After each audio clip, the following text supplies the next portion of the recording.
Hello to everyone who is listening. My name is Petra Visnyei, and I am here with Máté Pájer. Hi everyone.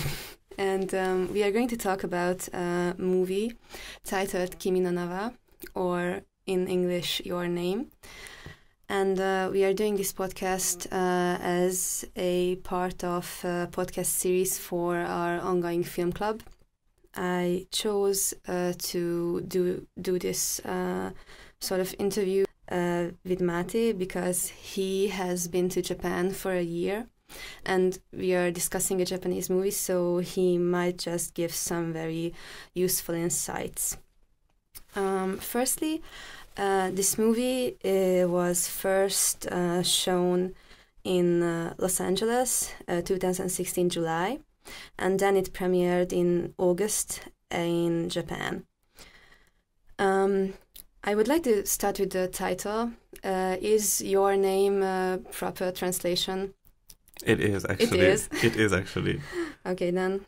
And so just to give a basic outline of the plot, this movie is about a rural girl in a rural, Japanese village, and a boy from Tokyo who just switch bodies, and they have to live in each other's bodies for a few days, and at the end it turns out that their timelines were not aligned, and then the boy sort of miraculously goes back in time and manages to save the girl from a meteor crash. This triggers some serious issues regarding how Japan or the Japanese people cope with trauma, such dangerous situations like an earthquake or whatever. And now I would like to ask Máté to reflect on this. Okay. First of all, this movie was when I first saw it. My first opinion, or the first thing that I was thinking about was, oh my God, this is a new movie about a natural disaster, and it really raises awareness to the fact that Japan is indeed dealing with tsunami or earthquakes or any sort of these disasters, and in a form of a animated movie, they really raise awareness to be prepared, because you don't know when it is going to come, but it will for sure come. And how was it in Japan when you experienced an earthquake? But it was really weird. The first time when I experienced an earthquake, I was lying in my bed. It was around 6 in the morning, and I noticed that my bed was shaking, and I was really surprised. I immediately ran to my flatmates and woke them up, hey guys, something is happening, something is going on. An earthquake is going on. An earthquake is going on. And, for the first time, since we are living in Europe, we don't really experience any earthquake or any natural disaster. But after the first time, it was okay. There were multiple earthquakes during my time in Japan, but I just got used to them. But how is it for the Japanese people? Japanese people don't really pay any attention to that. There was one occasion when we had an earthquake and we were in class, and the teacher was doing the class, or teaching the class, and we told her hey, can we just stop because we are freaking out, there's an earthquake and the whole building is shaking, and she was like, oh yeah, it's just normal. Yeah, chill out. Yeah. And actually the movie reflects on this because there is a scene where the people of the village are sort of just wandering about, even though there is a radio announcement that there is a forest fire and that they should go and find shelter at the local school, and they just don't seem to care or to process the danger. And I guess the movie really wanted to tackle this issue, because it was actually a tribute to a 2011 earthquake in Tohoku. I'm hoping I'm pronouncing Yes, you're it pronouncing it in the correct way. Yes, and it's really interesting that it took 5 whole years to make this movie, as a tribute. Yes.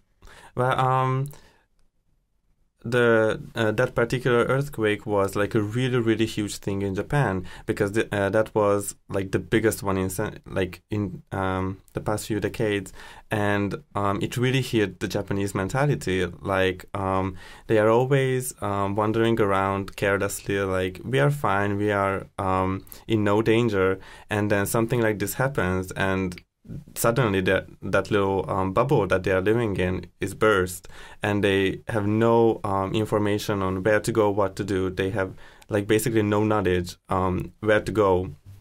And then suddenly that earthquake and tsunami happened, and they just really really helped them open their eyes that, hey, we are like living in a like a huge island, we are not safe. Yes, it's kind of isolated even. Yes.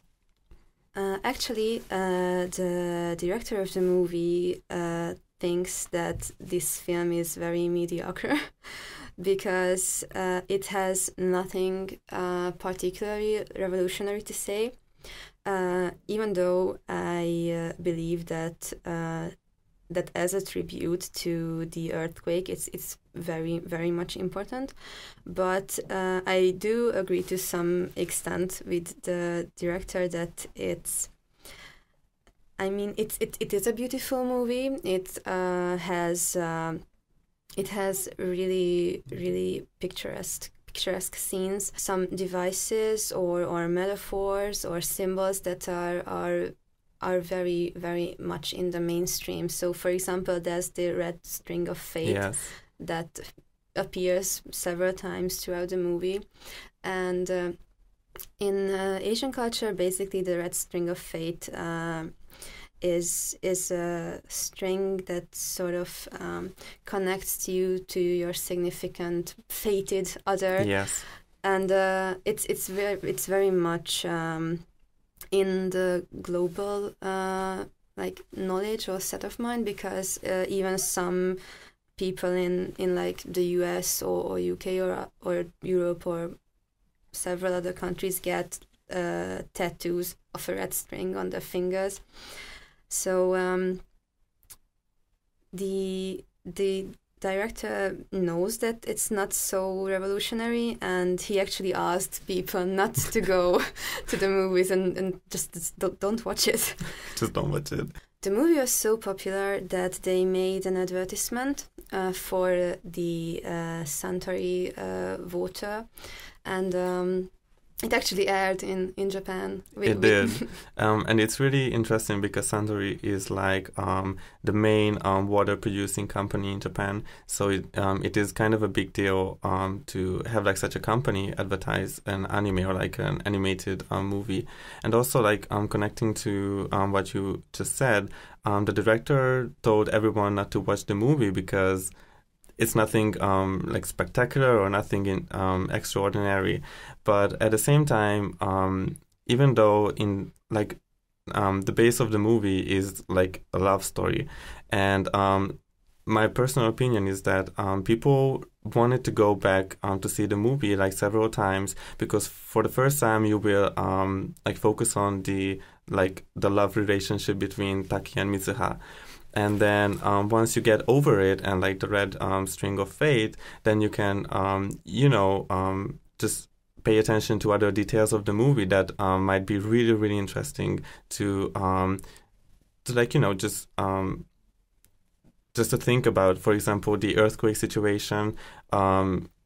That could also be interpreted as like one device in the movie, but at the same time, it could also have like its own like meaning, like why is it happening in the movie, and also not only the relationship, but of the two, but like why is a girl and a boy is switching bodies? Why it's not like a boy and a boy or a girl and a girl, or like all the characters in the movie have really, really interesting like relationships with each other, and it's also worth like, you know, just take a look at how that is unfolding in the movie. So I think it's like a great movie, regardless what the director says. Well, actually, I really strongly believe that this movie is appealing for such a broad audience, because several people may find that it needs to be watched more than one time in order to get it, and that's actually interesting, because I think that one of the flaws of the movie, namely that the plot gets pretty incoherent at Yes. at times, that became its charm. Yeah. Because people have to process it, like, what is going on, really? Yes. And then when you finally put it together, it makes Then you start to feel like, oh my God, I can relate to this. This Yes. is so good. Yes, definitely. And I just wanted to get back to this boy-girl swap going on. Was it a realistic depiction? I mean, of course, taking into consideration that it's about two Japanese people, so of course it would be very, very much different if it was, let's say, a boy and a girl in, I don't know, Sweden. Why Sweden? that came into my mind.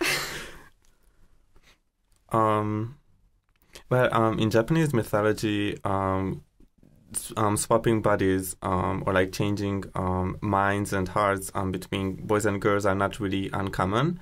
It really goes back in time, and you can find like a lot of different like examples for such a phenomenon. And I think this is also like a way of, you know, bringing back the old traditional Japanese way of like telling a story. And come on, it's really, really interesting to see a girl swapping bodies with a boy than seeing like two boys swapping bodies. There's nothing interesting, because they have like the same physical build-up and they know what to expect. Whereas if a girl changes bodies or like swaps bodies with a boy, then there's like a whole new sensation and like a whole new experience to it. So I think it's really, really interesting to see like how Mitsuha is acting in Taki's body and vice versa. Yes, but also I think we've talked about this before, that as you experienced when you were in Japan, you saw that femininity and masculinity, so this typical, you know, feminine and masculine traits, you know, of course, according to the traditional dichotomy in the gender binary, not so pronounced. So, for example, if you think about those boy bands in Japan, that, you know, they got all these like waxed legs and Yes. arms going on, and these mannerisms that are not so masculine in the Western or like globalized sense of masculine. Yes. But the thing is that once you start working in a company, there is a list of things that you need to do. You have to like wear suits. You have to be super feminine or masculine, you know, whichever your gender is. But at the same time, until that point, like you go to school or you go to university, you are free to do whatever you want to do. And no one is going to tell you that, oh my God, you look just like a little girl, even though you are a boy, because they don't really pay attention to details in that nature. And they value your personality over your looks. So in this respect, Japanese people, like the youth of like Japan, they are really, really free to do whatever they want to do, as long as they are like nice people. Well, actually, I think that regarding these gender issues or the gender normative, the movie is quite progressive. But not in an in-your-face kind of way. So I wouldn't call it like an LGBTQ propaganda movie, because it's not. But there are such scenes where, for example, a girl is giving a love letter to Mitsuha, our female protagonist. And actually, it's Taki, the male protagonist in Mitsuha's body, that the girl falls in love with, and it's it's just a few moments that she's handing this love letter, and that like not there's not a big emphasis on it, but I think it's still very, very important. And also there's this other scene when Taki, the male protagonist, is acting a bit girlish because Mitsuha is in his body, and Taki's boyfriend, like a guy friend, is like, "Oh, you're so cute." Yeah. Yes, that scene was like that was the scene when Mitsuha messed up the pronouns. Yes, because she used what was it? Like watashi, then watakushi. Watashi, then watakushi, then atashi. And then she went boku, and then finally she realized that I'm a guy now, so I have to say ore. Ore. Yes, because I'm not going to list all the meanings, but basically she starts from very, very polite and feminine pronouns, and with ore she arrives at a point where it's like a pronoun that's used between schoolmates or close male friends, and also mainly by boys. So girls can't use ore. Yeah. Because it sounds like stuck up. Yes. Well, as a final remark, did you hear that there's going to be a live action remake? I did. Yes, I did. I'm very skeptical. I'm not going to say I'm super excited about it, but we will see. We will see what they have. Yeah, well, I think that there are all kinds of ways that they can mess this up, because, Japanese anime is a really, I don't know, it's an intricate, fragile, calculated thing. There is so much work went into those scenes, and I just can't imagine, Hollywood people pulling those beautiful, beautiful scenes out, like, with the help of CGI technology, yes. Because I think it will look just wacky. So do you have any kind of idea how they can not mess it up? But the first thing is that they can hire Japanese actors, maybe. Like instead of American ones. Yes. Or I really have no idea. Like we will just have to wait and see what they come up with. Let's just start with Asian actors. Yes. Unlike, Scarlett Johansson in the new Ghost in the Shell movie, that made me really furious. Anyhow, thank you very much for the discussion, and thank you, listener, for joining us in this podcast.